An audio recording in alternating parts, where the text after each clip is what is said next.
kókókókó gbogbo ilé pátá ni mo kí ó ti yẹ ẹ bóde. báàrẹ̀ ni sùn lásùn wọra lásìkò yí ẹ kí wọ́n kú rọ́jú wọ́n kú àdánù òfò tó gbalé gbogbo. ikú tí ń fojú pẹ̀ ní òwe ọ̀rọ̀ kọ́káyé pọ́nrán léwé iná ti tó dórí ìkókó ọmọ aládé ó ti yẹ ẹjẹ́ àdìra wa. gbogbo ọ̀nà tó bá gbalẹ̀ jẹ́ àjọ lò lásìkò tá a wà yìí kí wọ́n sá ti má fọwọ́ ọlá ajuni lọ́dọ̀ọ́wọ́ gbogbo àmọ̀tẹ́kùn. ikú àjọkú èyí tí mọ́kẹ́rẹ́ gbé tán lé gàlà ló wọlé dé bí wọ́n ti ṣe ń pẹni kúkúrú pẹni tẹ́gùn yìí ṣé kò yẹ ó ká wa lára ni. darandaran dọ̀daràn wọ́n sọra wọn di Sunday Dagboru ẹ ò rí bí wọ́n ti ṣe ń fi wá lápè tí wọ́n ń fojoojúmọ́ ayé fi wá lògbòlògbò. àwọn ẹgbẹ́ alákatakítí ẹ̀sìn Boko Haram pẹ̀lú ikọ̀ tuntun tó ṣẹ̀ṣẹ̀ dé Islamic State Group ISWAP ẹ wo iye àdúrú ẹni tí wọ́n ti gbé pa. ọjọ́ wo la bẹ̀rẹ̀ ọdún 2020 tá a wà yìí ẹ wo iye ẹni tó ti kú ẹ wá dúró ẹni wọ́n ti jí gbé lọ. ẹ gbọ́ná sórílẹ̀-èdè tá a ti láwọn adarí sì rè ó jọ mí lójú ó kọjá bìkíáfù. nínú ọdún tá a wà yìí odidi sójà bíi 18 ni àwọn ikọ̀ Boko Haram sì ti mú pa lẹ́ẹ̀mejì tí wọ́n kọlù wọn. àkàìmọye sí làwọn tí wọ́n ti jí gbé sálọ nínú wọn. ogúnjọ́ oṣù kìíní ọdún yìí kan náà làwọn ajìjàǹgbara ẹ̀sìn sì tún pa alága ẹgbẹ́ ọmọlẹ́yìn Christian Association of Nigeria níjọba ìbílẹ̀ Michigan nípínlẹ̀ Adamawa. £2 million ni wọ́n láwọn ó gbà táwọn ènìyàn àlùfáà bá ti tán láti rẹ́ni wọn tí ń bẹ lákòlò wọn. £50 million la gbọ́ pé wọ́n fi ń bẹ̀ wọ́n kọ́rọ̀ tó bẹ́yìn yọ ẹnu ìdúnadúrà ni wọ́n wà pé wọ́n ti gbọ́ bí wọ́n ti ṣekú pa àlùfáà Lawan Andimi. Àjànàkú pẹ̀lú gbogbo àjálù ohun láburú tí ń ṣẹlẹ̀ lórílẹ̀‐èdè yìí lọ́wọ́lọ́wọ́ mẹ́bà àtúrà àwọn olórí burúkú bíi Fẹ́mi Adésínà tí ń sọ̀sọ́kúsọ nígboro ẹnu onífúnra dàràdà lẹ́ni ó ti jẹ̀kú ìbí ẹ̀ mọ́kún lẹ́ni a rí bí ẹni a lè gbójúlé lọ́jọ́ ọjọ́ kan ogun. kírú Fẹ́mi Adésínà ní kọ́mọ Nàìjíríà ó sáà máa dúpẹ́ lọ́wọ́ Ọlọ́run pé kó afẹ̀míṣòfò ò sá lo bọ́ǹbù mọ́ ṣe borí lásán ni wọ́n ń gé wọn. kò jọ mí lójú ẹni àmọ̀rí ìbá àkúsá làwọn ènìyàn yìí ń bá ká ẹja ara wọn gómìnà wa létí ọjọ́ tí kò Àmọ̀tẹ́kùn ó bẹ̀rẹ̀ ètò ààbò. Àjànàkú àsìkò yìí ni mo ṣẹ̀ mọ̀ pópó ọ̀rọ̀ á máa bá àwọn ọlọ̀tẹ̀ nínú wọ́n bínú kọ̀jálẹ̀ wọ́n móríire lé aláwo ẹni afọ̀rọ̀lọ̀ tó ní tòun bàjẹ́ kí ló dé dẹ́ ẹ wá gbẹ́ran erin lérí dẹ́ ẹ tún fàtàǹpàkò dẹ́ ṣàwárẹ̀. gbogbo ohun tí ń bẹ lọ́ba adániwáyé fi ta wá lọ́ọ̀rẹ́ ìtẹ́lọ́rùn nìkan ni ò dá bọ́mọ aráyé jẹun yóò tán wọn a tún mọ̀ wá bẹ́kùnbẹ́kùn kiri títí ikú ó fi dá wọn lágara ohun ọwọ́ òtó wọn á fi gọ̀ǹgọ̀ fà á. ajá tí ó sọnù òsì ní gbọ́ fèrè ọlọ́dẹ ń lọ níwájú ajá ń bọ̀ lẹ́yìn bẹ́ẹ̀ gẹ́lẹ́ lọ̀rọ̀ àwọn kọlọ̀rọ̀ sí. ajá tó yan adé sísì rẹ̀ kò ní gbọ́ kódà kọ́dẹ ó fọn fèrè méjì pọ̀. Àjànàkú ó dá mi lójú o àjàyè láàjìjọ jagun tí ń bẹ nílẹ̀ yìí mẹ́bà ara àwọn ọ̀tá ìlọsíwájú tí wọ́n fọ́rí apá kan dákan sí tí wọ́n ń bú wa àlàáníkùwà Àjànàkú ẹ̀rí yẹn ò sáàrán kúnṣẹ́ kí mọ ọmọ aládé ó sàti sọ̀kan láriwo táwa ń pa ẹni inú ń bí ẹ má ṣe dá wọn lẹ́kùn ẹjẹ̀bù rẹ̀ ẹni àyà ń rìn ẹ sọ fún wọn kí wọ́n lọ rè bí ìdànù. Àjànàkú iṣẹ́ ẹgbẹ́ bọyọ́rùn ní iṣẹ́ ìgúnnugún ṣe ẹyẹ àkàlàmàgbò ní kó jòkú ẹ̀yìn òkú là á jàkà ààrẹ ní pọ́wọ́pọ́wọ́ ikú oró àparú wọn táyà tọmọ wọn agúnyán tó fẹ́lẹ́ wọn ò sì ní rọ́bẹ̀ kan ẹ̀fọ́ wọn asáré tètè gba lákejì lọ́ọ̀rẹ́ ìjàmàlà. ẹgbẹ́ náà sókun tí ń bẹ́lẹ̀ yóò kàn yín àfi kẹ́ ẹ máa gbé mú lérí kiri bí ajá ọdẹ táwọn adarí wa tí ò rí ti yín rò lẹ́yìn fẹ́ kúlé lórí látọjọ́ tí wọ́n ti ń gbowó lọ́wọ́ àwọn àtìláwí elémi nínú yín ni wọ́n fún lówó kó bọ́ síta wá sọ aníkà panupọ̀ bó lè wí ìṣẹ̀lẹ̀ tó ń kágídí borí bíi fáànù sọ̀díìkì. àtẹ̀tílẹ̀ kan bá ń tòrò ọmọ àlẹ́ ibẹ̀ ni ò tí ì dàgbà fojú rí tí bá ń bẹ́ẹ̀ yóò ti da lórúkọ mọ́ sàpà yóò ti fárígá alákọ̀ọ́rí yóò ti bá wọn sáré tójú lẹ̀ mọ́lẹ̀. tá a bá ti kùnà láti pẹ̀ka àrókò láti kékeré tó bá dàgbà tó ẹbọ nígbà lọ́wọ́ ẹni ọ̀rọ̀ àwọn Fúlàní tí wọ́n fẹ́ jogún ilẹ̀ bàbá wa láìkú Àjànàkú ó yá tanáwò díẹ̀. ẹ wo iye àwọn ọmọ táwọn Fúlàní ń bí ẹ wo bí wọ́n ti ṣe pọ̀ tó ọjọ́ ọ̀la orílẹ̀-èdè yìí kọ mí lóminú ló jẹ́ mú gbéta ẹni bímọ mẹ́ta nínú àwa Yorùbá ò tí ì yó àpèlè ń tà sí àwọn ará igbó ọlọ́mọ bíi dọ́sìnì 6. kíjọba ó yẹ ṣètò iṣẹ́ fáwọn ènìyàn yìí ní kókó pétò ààbò síkírọ́rìtì kókójì ẹgbẹ̀rún táwọn ará ìlú ò níṣẹ́ lọ́wọ́ irọ́ ńlá ara lásán là ń gbé lùgì pé bọ́wọ́ tó dilẹ̀ lè sùfèlèké bẹ̀ níṣẹ́ kò sẹ́ni ó lè ríṣẹ́ tí ó yọwó wá níṣẹ́ gbẹ̀mígbẹ̀mí ló kàn. ẹ lọ sí sáàpù ẹ lọ wo iye àwọn Haúsá pẹ̀lú àwọn Fúlàní tí ò níṣẹ́ ọjọ́ wo ni wọn ò ní ronú àti jínigbé ẹ̀gbọ́n náà sani káwọn ó má jẹun ni ìjọba tá a ní ìṣòro orílẹ̀-èdè tá a wà yìí tá a bá lè lọ bẹ lọ́hùn kọ́lọ́run ó yọ ọwọ́ wọn láwo kò léèwọ̀.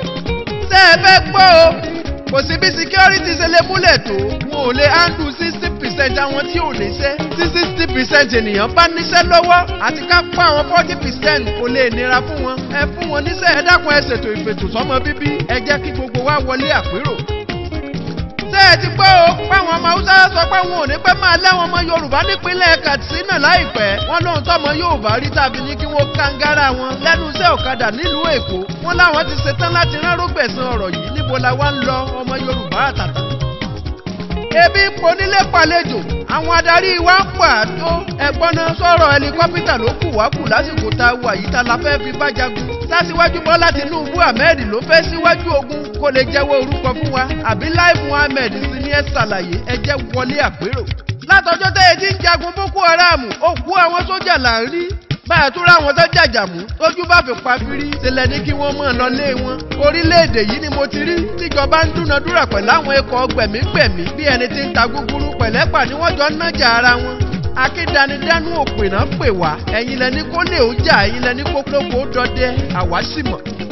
Àkàìmọye sì làwọn ọmọ Kìrìsìtẹ́nì tí ó ṣẹ̀wọ̀n tán ti gé lórí òpò ọ̀rọ̀ ń bọ̀ lọ́nà dẹ̀dẹ̀ láìpẹ́ fẹ̀yìn adarí ìjọ wèrè òpònú táyé gbójúlé ṣe báwọn tí ń sanwó sínú ṣọ́ọ̀ṣì ni wọ́n ń ṣe níṣekúṣe tẹ́ ẹ wá dákẹ́ bí olúndù láì sọ̀rọ̀ ẹ máa retí apá kejì tí ń bọ̀. Ẹ wòye báwọn ènìyàn ṣe ń kúkú ebi nígboro ọ̀pọ̀ ìyàwó ilé ló ti dẹni tí ń ṣèranù ní pópó àkàìmọye ọlọ́mọge ló ti di garawa torí àti mọ́wọ́ lọ sẹ́nu àti fi búrẹ́dì jẹ̀gbọ̀nsẹ̀ kò nira fáwọn èèyàn mọ́ àti rógo lórílẹ̀‐èdè Nàìjíríà. Bẹ́ẹ̀ a ní kí bàbá ọlọ́ọ̀sán bẹ́bẹ̀ wọn ò fẹ́ gbọ́ ọjọ́ gbogbo lẹ̀jẹ̀ ń sàn bí òjò ó tojú sú wa láyé Goodluck Jonathan tá à ń pariwo ogun change ọ̀ràn yìí àti wá dojú agbami fúnra lára wa là ń pè pẹ̀pẹ̀pẹ̀. Ẹ̀gbọ́n náà tẹ́lẹ̀ni tó sọ pé ọ̀rọ̀ Donald Trump ò ṣẹ́ sí wa lára orílẹ̀-èdè wa ń bẹ lára àwọn most dangerous country nígboro àgbáyé. Àpàdé àlùdé ọgbọ́n ẹ̀wẹ́ ọwọ́ wa ní ń bẹ bí wọ́n ti ṣe ń pa Kírísítẹ́nì ni wọ́n ń pa ẹlẹ́sìn Mùsùlùmí. Ariwo 2023 làwọn adarí wa ń pa ní tiwọn. Ogunlọ́gọ̀ ẹ̀mí aláìṣẹ̀ ní ṣòfò lójoojúmọ́. Bówó ti ṣe wọlé làwọn lọ́balọ́ba wa ń gbà lérò. Ọlọ́run o tẹ́ kì í ṣe àṣìṣe lórílẹ̀‐èdè tá a wà yìí jẹ́ sá. Gbogbo tí ò ṣẹlẹ̀ rí ojoojúmọ́ ayé là ń fetí gbọ́ wọn. Ọ̀pọ̀ ní pátá táwọn èèyàn ń jí nígbà kan ọ̀pọ̀ sì làwọn obìnrin tó yẹ agbójúlé tí wọ́n ti tara wọn lọ́pọ̀ lọ́jà.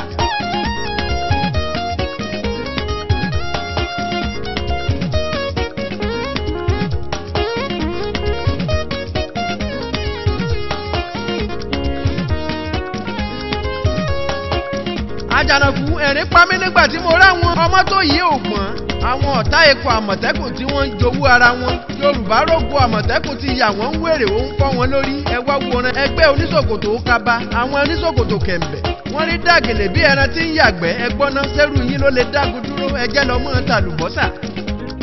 Ẹwà àwọn alápá tí ń rí sẹ́rù yín ni wọ́n ń sọ ni látọjú ajá yín tí ń sáré iwájú ní fẹ́sìn níbi tó ti rìnrìn jẹ̀lẹ́ńkẹ́ talẹ̀ ni ó gbà yín nímọ̀ràn talẹ̀ fẹ́ bá fi gagbága kílẹ̀ gbójúlé dáhẹ́ fi ṣàfilọ́lẹ̀ èyí wùwá kọkùnrin ó tàtọ̀rìn kóbìnrin ó tàtọ̀rìn ẹnìkan láti lómi lẹ́yìn ẹsẹ̀ jura wọn lọ wà láìtẹ̀láì.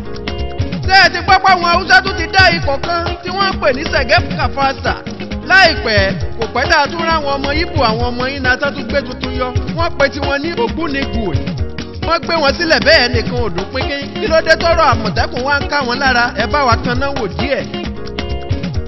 Àjànàkú àáfà Aríkéwúyọ̀ ń bẹ nílùú Ìbàdàn onírúurú ìpèníjà tó ń kojú àwọn ẹ̀dá àkàìmọye lẹni ó ti yọjú sí bàbá tí wọ́n tún ti gbá mi láago ìròyìn òsì táfojú bàgán ní áfíríjì tẹ́ ẹ bá lè yọjú sí wọn gbogbo ohun tí ń ṣe yín ni ó padà wá dìtàn. Ogun wo ló dé sí ọ tó wá kárí wọnú bí alábàáhùn ìrònú ò papọ̀ àmọ́ gbé mi síta lógun pàtàkì fún rònú bòmí mọ́ra kí n pa ọ́ lórúkọ tí wọ́n ń fógun tí ń fini lápé ẹ má ṣe dákẹ́ kú ẹ kàn sí bàbá gbogbo ẹnu la fi sọ ọ̀rọ̀ yín ó padà já sáyọ̀. Ẹ lè pè wọ́n sórí nọ́mbà yìí o 0706 44 61 776 ẹ pè wọ́n àwọn gangan ni ó padà gbé pè. Àjànàkú gbogbo ẹ̀yin tẹ́ ẹ ti dá sọ́rọ̀ mi ni mo kí ẹ ṣeun gbogbo bá ń jẹ́ tolúwa ẹ ò ní rí àpadà sí burúkú láyé àbùdí ni tolókun àbùdí ní tọlọ́sà ọjọ́ yín adalẹ́ kokoko àwọn alálẹ̀ àgbẹ̀yìn Yorùbá ò sì ní padà tó dèrò ẹ̀yìn. special dedication ń bọ̀ tí mo fẹ́ ṣe fẹ́yìn ènìyàn pàtàkì yìí níbi tí ó ti dárúkọ gbogbo yín lọ́kọ̀ọ̀kan èjèèjì láti fi mọ oore tẹ́ ẹ ṣe fún mi. ẹ̀yin lèjìká tí ò jẹ́ kéwù ó yẹ̀ mo dúpẹ́ ẹni aṣelóore tó pọ̀ tí ò sì dúpẹ́ irú wọn ò yàtọ̀ sáwọn ọlọ́ṣà tó kóni lẹ́rù láì bẹ̀sùbẹ̀gbà.